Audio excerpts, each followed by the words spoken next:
Ha. Dadu. Ha bolam. O dadu.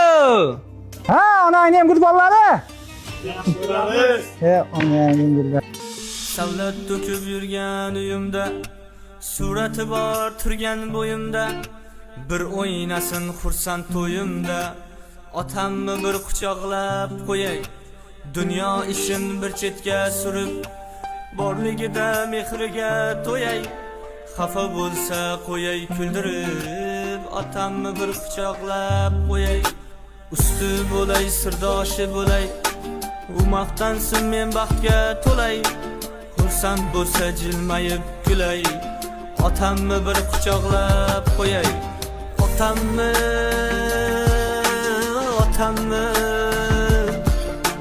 suyangan tog'im, ishongan bog'im, otamni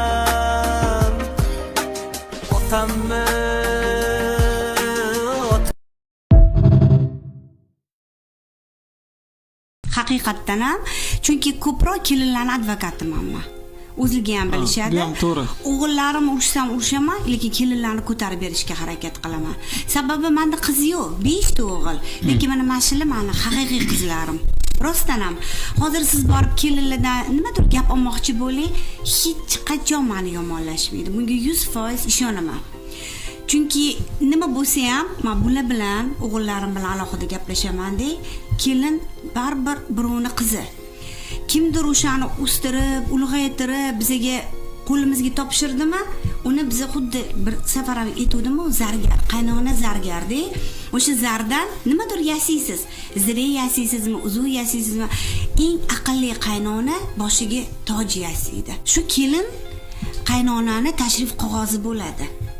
Chunki kelinlarni yurishtirishi, uy tutishi, muomalasi, eriga bo'lgan muomalasi, nevaralarni ozodi kiyinib yurishi ham bu qaynonani bergan tarbiyasi orqali. Sababi ona qizni qiz qilib tarbiyalaydi, qaynona kelin qilib tarbiyalaydi. Shuning uchun bitta kelganda uni yo'lga solib olish emas, yillama mobaynida sekinlik bilan yaxshi gapirib yo'lga solasiz.